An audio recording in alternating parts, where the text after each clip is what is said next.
It is a pleasure and an honor to be with you. Even in times as difficult as we've had these past few years, there remains so much to be grateful for in the United States. Here, we're free to associate with individuals who share our passions and our interests. Each person is free to worship God as they see fit. And we're free to debate those with whom we disagree. We're free to peacefully protest against actions taken by our government which we feel violate our rights. We cherish the dignity of every human life here and understand that it is the government that serves the people and not the other way around. So let's begin at the beginning, the Revolution of 1979. Of course, the beautiful history of Persia could begin so much earlier, and to understand the civilizationally important history, the story must begin hundreds and hundreds of years before that. So one could pick other starting points. But at this moment, the revolutionary founding of the theocratic regime resides at the heart of today's Iranian conflict. This is the real fight, and it began in those frightful first moments of the revolution in 1979. This central fight is the one in the streets and in the mosques and in the minds of Iranians. It is the divide between the people and the organized opposition seeking freedom and democracy on the one side and the entirety of the regime on the other. Look, I'm proud that I've been on the right side of this fight for over a decade now. As far back as 2010, I spoke of the Iranian people and their history, their kindness, their respect for reason, knowledge, and human life. They too are tolerant people. A homeland for Arabs and Jews and Christians and Muslims can be found on Iranian soil. Iranians want to prosper in their faith and protect their families. This is true in Tehran, as it is in Los Angeles, Austin, Nashville, or Kings Point. The regime, of course, is headed by Khamenei, Raisi, and the IRGC. It is revolutionary in its zeal. It is brutal. It is theocratic. It is craven and kleptocratic. Its leaders will kill their own by the thousands and then choose those who committed those massive atrocities to now lead their terror organization and their regime. Its leaders can shoot down a civilian airliner, killing hundreds of civilians, and think nothing of denying responsibility and hiding that black box from the rest of the world. Zarif, he wears a Western suit and speaks English with a smile. But he is a terrorist who would kill his own people to save the regime just as quickly as any of the other Ayatollah's henchmen. And now, Ibrahim Raisi. He will take on the role as the heir apparent to the faith and determined negotiator who conquers America by getting the immoral sanctions placed upon the people lifted and improving life for all. They, all of them, will keep the show going as long as they can. I'm confident the people in Iran won't let it continue because their audience wants the show to come to an end. The regime, they're prepared to use the IRGC, the Basij, and any tool to keep their grip on power. This misunderstanding, this understanding that there are no moderates, that they are all revolutionary, recognizes and ultimately results in the fact that this regime is largely unchangeable by American policies. But we can weaken them, and we did. The regime is at its weakest point in decades, with no ability to sell more than a few 100,000 barrels of crude oil per day, no money for foreign exchange. Less than 10% of their foreign exchange reserves continue to this day. Facilities blowing up all over the place, not only inside of Iran, but across the world and at sea. And the IRGC conquering hero was erased from the map of evil that the regime had used to keep down the patriots at home and those who wanted good things for Iran abroad. And we filled the administration, the Ayatollah, with a paranoia that was justified by the understanding that the revolution cannot be maintained forever and will not be. And the resistance forces inside of Iran, these noble Iranian patriots, are as strong as they have ever been and provide optimism to all who support them. You know, you can really see the effects of the last years in this past week's election. Ever more desperate, the fraud had to be increased, and the Iranian people know this, as does the Ayatollah. Since 1979, every election in Iran has served only to give an appearance of republicanism to a corrupt, brutal theocracy. The 2021 election? The 2021 presidential election, however, is vastly different from those before it, primarily because it's taking place when the theocratic regime is at its most precarious state since 1979, and its prospects of survival are openly questioned by regime insiders and challenged by a restive, freedom-loving nation. In short, very few people actually voted for Raisi. This was a boycott. Turnout was the lowest since 1979, marking a total rejection of the regime and its candidate. It was, in fact, a boycott, and the regime knows it. They can publish whatever numbers they want, but make no mistake, turnout was insignificant, and the fact that this is a show laid bare for the entire world to see. This election is heavily impacted by a series of major social upheavals, including in 2017, in 2018, and 2019. Uprisings whose main slogan was hardliners, reformers, the game is over now, death to the dictator. This shakes the very foundations of the regime in its entirety.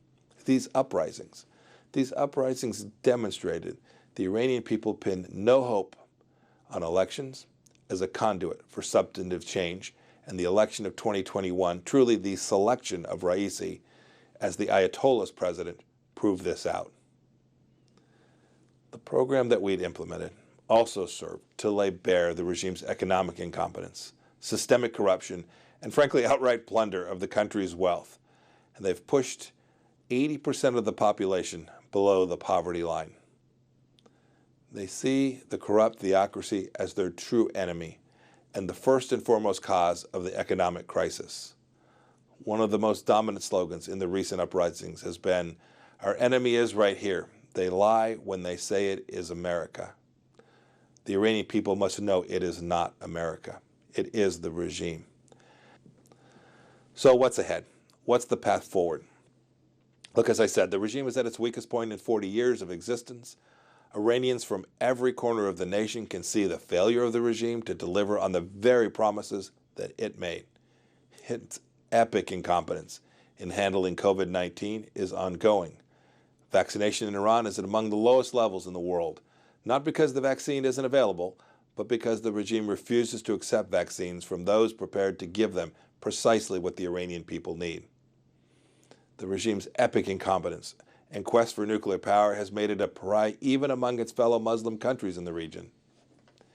Its incompetence is simply ruining the nation, and it's resulted in shortages of food and gas and basic staples, making them unaffordable, and the nation's ability to respond to natural disasters like floods and earthquakes virtually non-existent. In short, Iran is not working, and the Iranian people know it. As for this Raisi fellow, he's not the president of the people of Iran. He's the president of the Ayatollah. His mission is clear: inflict pain, frighten, continue to loot and to plunder. Protect the clerics, protect the Republican guards. Look, he was chosen by the Ayatollah because he's just about 60 years old and thus could lead for the next 2 to 3 decades. This will give him the time he needs to get his own people into place and demonstrate that the supreme leader wants him to have some time to prepare for the next phase with the system in place.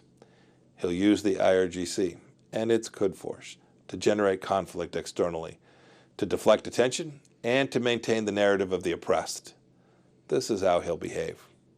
But it calls for a clear response. A clear response from the United States should take the lead to hold him accountable for the crimes against humanity that he committed. Any dealings with Raisi would be tantamount to dealing with a mass murderer. This is not only immoral, but also counterproductive. We should make clear to our allies in Europe and Asia, as well to make sure that they hold him accountable, and that if they deal with this man that sent thousands of his country to execution in a massacre in 1988, that the United States will hold them accountable as well. It's worth taking just a moment to note that the apologists for the regime suggest that Raisi's election and the power now in the hands of the, quote, hardliners, end of quote, is a result of American pressure on the regime. This is nonsense. It's obvious that Iran's leadership has been static or trending right for 2 decades now. No, what Raisi demonstrates is that the IRG generation is replacing the generation. Moreover, while Raisi and others have criticized the JCPOA, it doesn't impact them. It doesn't touch on any of their equities. Thus, they get to do the deal politically and reap the economic benefits from re-entering the JCPOA and get the resources that come from it at no cost to leadership. And so, Raisi is likely to complain about the deal, use that to gain even more concessions from a deal-hungry United States, but won't, in the end, block it, creating a clear pathway to a nuclear weapon. Look, the actions supporting our love of the Iranian people must begin by holding Raisi accountable for his crimes against humanity back in 1988.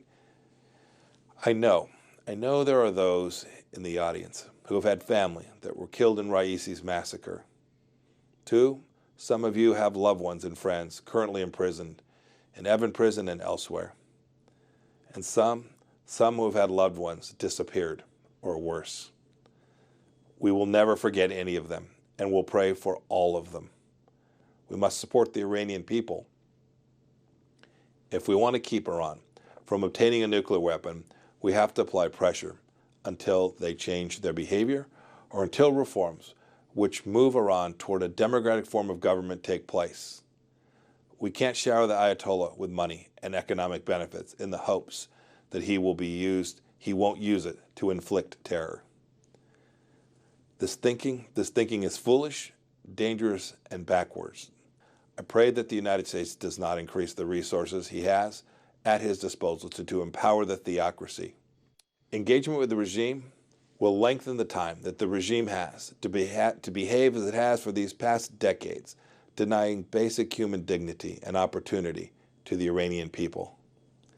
Look, I'm hopeful. The world has learned much about the theocracy in Iran these past few years. It's not that we didn't know it before, but we are afraid to confront it squarely. In Washington, D.C., there is much consensus, as evidenced by the overwhelming support for the sanctions regime that we put into place. And around the world, you can see that even in Europe, the tide of tolerance for the regime is turning against the regime. We must continue to support the Iranian people as they fight for a freer and more democratic Iran in any way that we can. There is so much good work that American civil society can do to further this goal. It is work that your organization is already engaged in. Keep up the fight. In the end, the Iranian people will have a secular, democratic, non-nuclear republic. I pray that this day will come soon, and with the support of Iranians living all around the world and those who resist from within, that day will come sooner. I'm committed to this course. I know you all are too. May your mission be blessed and protected. May the Iranian people be blessed. It is a hopeful time and a time to redouble all of our efforts. Thank you for having me here today. God bless you, and may God bless the Iranian people.